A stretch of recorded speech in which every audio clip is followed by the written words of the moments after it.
In the Vedic period, the deities of nature became the gods in all worships and rituals. But soon, the idea of one supreme God became established. In the creation hymn, the Nasadiya Hymn of the Rig Veda, the single primordial principle, Tat or that, has been described. This Vedic hymn points to the abstract, formless, transcendental, and all-pervading principle of pure consciousness. Common man then, however, as perhaps now, was not yet ready to understand the abstract God so easily.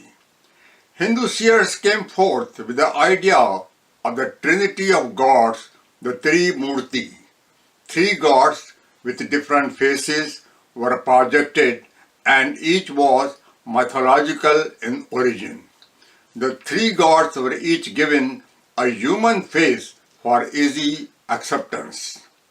The Trinity of gods consists of Lord of creation, Brahma, Lord of preservation, Vishnu, and Lord of dissolution, Shiva, who is also called Mahesh. In Hindu philosophy, however, this envisages one continuous chain of events.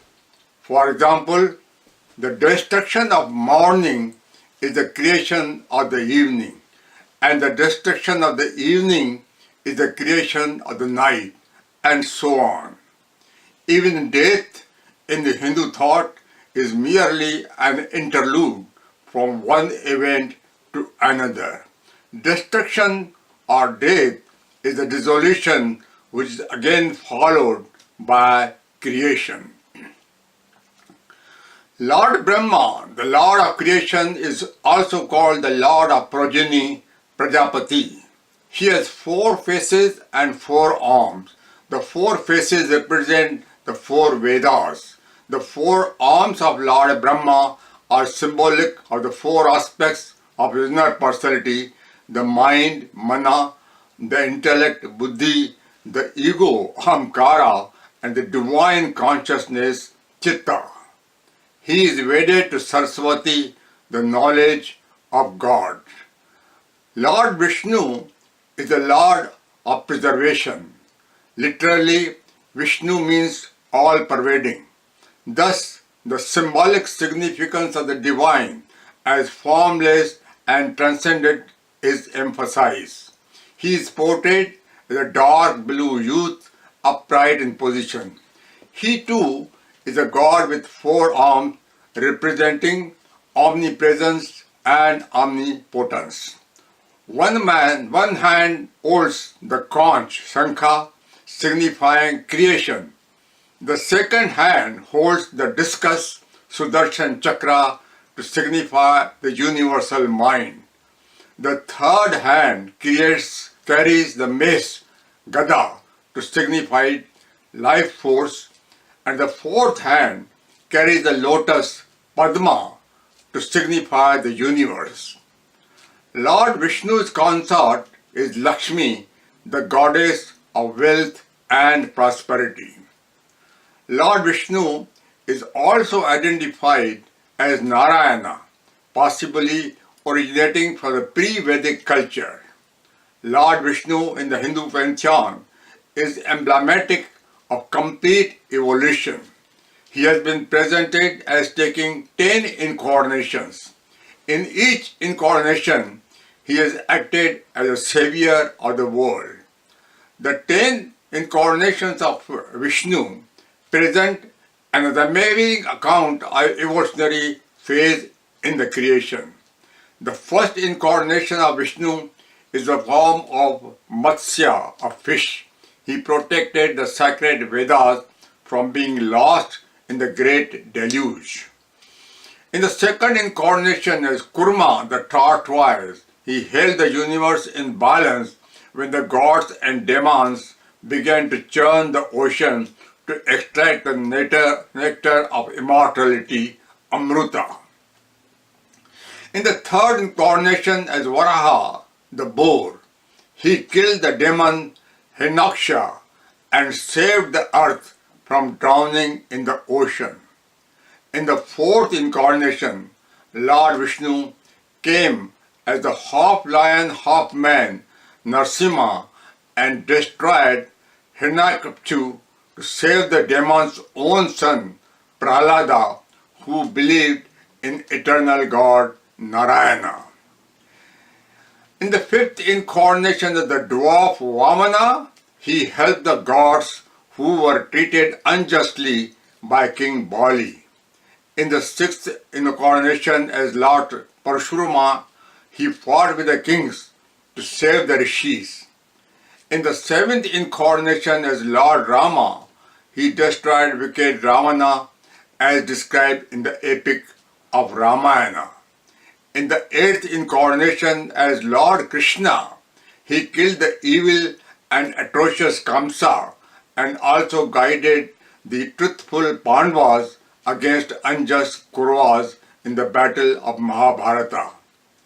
In the ninth incarnation, he appeared as gentle and non-violent human being full of wisdom as Lord Buddha. He taught the technique of meditation and inner transformation of the mind to overcome the sorrow and evil of life. In the 10th incarnation, which is yet to come, he would be called Kalki and would again become the savior of the just and the righteous. He would ride on a white horse, representative of the indestructible hidden nature of things.